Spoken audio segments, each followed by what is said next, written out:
Hello friends, কেমন আছো তোমরা সবাই? আশা করছি সকলে খুব ভালো আছো। আজকে তোমাদের সাথে শেয়ার করব পেঁপে আলু দিয়ে খাসির মাংসের ঝোলের রেসিপি। রবিবার হোক বা অন্য কোনো স্পেশাল ডে হোক, সবাই জানি আমরা খাসির মাংস বাঙালির প্রিয় খাদ্য তালিকার মধ্যে একটা। তো আজকে আমি তোমাদের সাথে সেটাই শেয়ার করব যে আমি কিভাবে রান্না করি। তো দেখো, সবার প্রথমে আমি এখানে প্রায় 1 কেজির মতন খাসির মাংস নিয়েছি, যেটা আমি ভালো করে জল দিয়ে ধুয়ে নিচ্ছি। এরপরে আমি মাংসটাকে সেদ্ধ করব, যেখানে আমি দিয়ে দিলাম লবণ আর দুটো পেঁয়াজ কুচি। এখানে দেব তেজপাতা আর সামান্য জল দিয়ে আমি মাংসটাকে সেদ্ধ করে নেব। আমি এখানে একটা গোটা পেঁপে ব্যবহার করছি, তোমরা তোমাদের ইচ্ছে মতো পেঁপের সাইজ নিও। আমি একটা প্রায় বড় সাইজের পেঁপেই নিয়েছি। তো দেখো, পেঁপেগুলোকে প্রায় বড় করেই কেটেছি, এরকম সাইজের, এত বড় বড়। এবারে কড়াইতে আমি কিছু শুকনো খোলায় গোটা গরম মশলা একটুখানি ফ্রাই করে নেব। এরপর এটাকে বেটে নেব। চলো উপকরণগুলো একটু দেখে নিই। তো এখানে নিয়েছি দেখো জিরের গুঁড়ো, লঙ্কার গুঁড়ো আর হলুদ গুঁড়ো। আমি জিরের গুঁড়ো এখানে 2 বড় চামচ নিয়েছি, লঙ্কার গুঁড়ো 2 বড় চামচ আর হলুদ গুঁড়ো নিয়েছি 1.5 চামচ মতো। এখানে আলু আর পেঁপেটা তো দেখে নিলে, প্রায় এরকম ভাবে কেটে নিয়েছি। আলুটাকেও এইভাবে কেটে নিয়েছি বড় সাইজের করে। এরপরে দেখো, আমি এখানে নিয়েছি টমেটো বাটা, যেখানে আমি প্রায় 2 বড় সাইজের টমেটোকে এইভাবে বেটে নিয়েছি আদা রসুনের পেস্ট। এখানে 2 রসুন নিয়েছি আর সামান্য আদা, খুব বেশি আদা ব্যবহার করিনি। তো এরপরে দেখো, এখানে আমি 3টে মিডিয়াম সাইজের পেঁয়াজকে কুচিয়ে নিয়েছি আর 3টে মিডিয়াম সাইজের পেঁয়াজকে বেটে নিয়েছি। সবার প্রথমে লবণ আর হলুদ দিয়ে আমি পেঁপে আর আলুটাকে ভেজে তুলে নেব। তোমরা চাইলে এগুলোকে প্রেসার কুকারে সেদ্ধ করে নিতে পারো, কিন্তু আমি এইভাবে ভেজে নিয়েছি একটু লাল লাল করে। এরপরে দেখো, এটা ভেজে তুলে নেওয়ার পরে আমি ওই কড়াইতেই দিয়ে দেব গোটা গরম মশলা আর তেজপাতা ফোড়ন। গোটা গরম মশলা তেজপাতা ফোড়ন দেওয়ার পরে আমি এখানে দিয়ে দেবো পেঁয়াজ কুচিটা হালকা একটু নাড়াচাড়া করার পরে আমি এখানে দিয়ে দেবো পেঁয়াজ বাটাটা।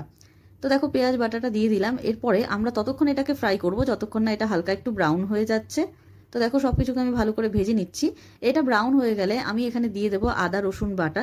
আদা রসুন বাটাটা দিয়ে এটাকে ততক্ষণ ধরে ভাজবে যতক্ষণ না একটু স্মেলটা চলে যায়, কাঁচা গন্ধটা চলে যাওয়া পর্যন্ত এটা ভেজে নেবে। তারপরে আমি এখানে দিয়ে দিলাম মশলাটা। আমি এই মশলাটা কিন্তু জলে ভিজিয়ে রেখেছিলাম প্রায় 5 মিনিট মতো, তারপরে আমি ব্যবহার করছি। তো দেখো, ততক্ষণ এটাকে ভাজতে হবে যতক্ষণ না কাঁচা গন্ধটা চলে যায়। ভালো করে ভেজে টেজে নিচ্ছি। মশলাটা ভালো করে ভাজা হয়ে গেলে আমি এখানে দিয়ে দেবো টমেটো পিউরিটা। তোমরা চাইলে টমেটো এখানে কুচিয়েও ব্যবহার করতে পারো, আর দিয়ে দেবো স্বাদ মতো লবণ। তো দেখো, আবার সবকিছুকে ভালো করে মিশিয়ে নিচ্ছি। মশলাটা একটু ধৈর্য ধরে কষাবে, কেননা মশলার কোয়ান্টিটিটা একটু বেশি, নইলে কিন্তু কাঁচা গন্ধ ছাড়বে মশলা থেকে। তো দেখো, ভালো করে প্রায় 20 থেকে 25 মিনিট মতো মিডিয়াম টু লো আছে মশলাটাকে এইভাবে কষিয়ে নেবে। তো দেখো, মাংসটা এখানে সেদ্ধ হয়ে গেছে। আমি এখানে 2 থেকে 3টে সিটি দিয়েছিলাম। একদম নরম তুলতুলে ভাবে সেদ্ধ হবে ওই রকম ভাবে সেদ্ধ করিনি, একটু হালকা শক্ত থাকা অবস্থাতেই নামিয়ে নিয়েছি। তোমরা কটা প্রেসার কুকারে সিটি দেবে সেটা ডিপেন্ড করে তোমাদের মাংসের কোয়ালিটির ওপর। আমি এইভাবে সেদ্ধ করেছি, তার কারণ মাংসটা আমি এখন মশলার সাথে কষাবো। তো দেখো, এরপরে আমি পেঁপে আর আলুটা দিয়ে দিলাম। এবার সবকিছুকে আবার ভালো করে কষিয়ে নেব। ভালো করে এটাকে কষিয়ে নিতে হবে যতক্ষণ না মশলাটা সবকিছুর সাথে ভালো করে মিশে যায়। তো দেখো, এটা আমি ঢাকা চাপা দিয়ে রেখেছিলাম সবকিছু মেশানোর পর প্রায় 15 মিনিট মতো। তারপরে আমি দিয়ে দিলাম এখানে মাংসের স্টকটা, যেটা আমরা আলাদা করে রেখেছিলাম। এখানে কিন্তু আমি আলাদা করে কোনো রকম জল ব্যবহার করিনি। তোমরা চাইলে ব্যবহার করতে পারো, কিন্তু অবশ্যই জলটা গরম হতে হবে।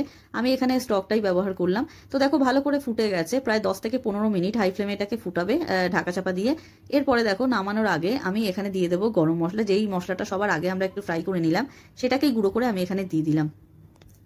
এরপরে ভালো করে নাড়িচাড়ি নিচ্ছি। আমাদের মাটনটা একদম রেডি হয়ে গেছে। পেঁপে আলু দিয়ে তোমরা এইভাবে মাংসটা রান্না করে নিতে পারো, যে কোনো স্পেশাল দিনে বা সানডে স্পেশাল মেনুতেও এইভাবে মাটন রান্না করে নিতে পারো। খুবই সুস্বাদু হয় পেঁপে দিয়ে করলে। তোমরা বাড়িতে অবশ্যই ট্রাই করো। আর ভিডিওটি ভালো লাগলে চ্যানেলটিকে সাবস্ক্রাইব করো।